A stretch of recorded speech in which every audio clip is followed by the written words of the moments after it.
इसके ऊपर आप आपकी अपनी ऑनलाइन कंप्लेंट जब डाल दोगे तो ऑटो आपका उसमें मोबाइल सर्च होता रहेगा।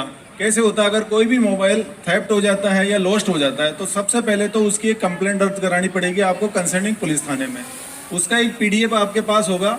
पीडीएफ होने के बाद में आप CEIR.gov.in इस पोर्टल पे आप जब जाओगे तो इस पोर्टल पे आपको इन्फॉर्मेशन भरनी पड़ेगी, जिसमें आपके पास जो मोबाइल नंबर था, उस मोबाइल जो कौन से हैंडसेट में लगा हुआ था, हैंडसेट का IMEI नंबर निकालना पड़ेगा। IMEI नंबर हमेशा आप अपने पास भी नोट करके रखो। अगर नहीं है तो मैं आपको एक उसकी कमांड बता देता हूँ, *#06#। आप जाओ तो अपने मोबाइल में रिसेंड करोगे तो आपके पास एक डिस्प्ले हो जाएगा जिसमें आपके मोबाइल में जितनी भी IMEI है वो सारी उसके आपके ऊपर डिस्प्ले हो जाएगी। *#06#। ये जब डालोगे तो IMEI नंबर आपका उसमें डिस्प्ले हो जाएगा। तो आपको CEIR.gov.in पोर्टल पे IMEI नंबर डालना पड़ेगा, मोबाइल नंबर डालना पड़ेगा, अल्टरनेट नंबर डालना पड़ेगा, और जो आपने एक कंप्लेंट उसकी दर्ज कराई है उसको अपलोड करना पड़ेगा।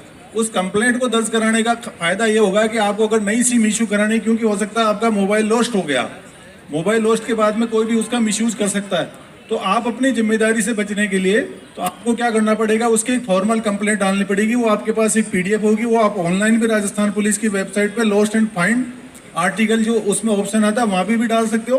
फिजिकल रूप से अपने नज़दीकी थाने में भी जाके आप डाल सकते हो। वो आपको PDF इसके साथ अपलोड करनी पड़ेगी, ये फॉर्म फिलअप करना पड़ेगा, उसके बाद में आपको उसको सबमिट कर दो। जब कभी भी उस मोबाइल डिवाइस को कोई ऑपरेट करने की कोशिश करेगा या उसमें सिम इंस्टॉल करने की कोशिश करेगा तो आपने जो अल्टरनेट नंबर डाला है उस पर एक नोटिफिकेशन आएगा, अलर्ट का मैसेज आएगा कि आपके डिवाइस में किसी ने एक सिम इंसर्ट करने का प्रयास किया है। वो आप मैसेज लेके तुरंत अपना जो भी थाना है जो आपने उसमें इंसर्ट किया है वहाँ पे आप चले जाओगे। वहाँ पे जाने के बाद में थाने का जो डैशबोर्ड है, जो पोर्टल का एक्सेस है, वहाँ देखेगा तो उसके पास पूरा सिम नंबर होगा। उस सिम नंबर के आधार पर इसका SDR होगा कि सिम नंबर में फलाने स्टेट में फलाने जगह पे इन्होंने सिम इंसर्ट किया है और आपका मोबाइल को वहाँ पे चालू करने का प्रयास किया। आप लोगों ने देखा होगा पिछले कई बार मोबाइल लौटाने का मेला लगा था, कमिश्नरेट में भी लगा था, कोटा में भी लगा था।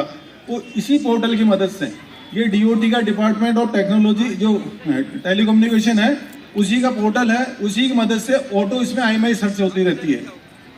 सर इसमें छोटा सा सवाल मेरा ये था कि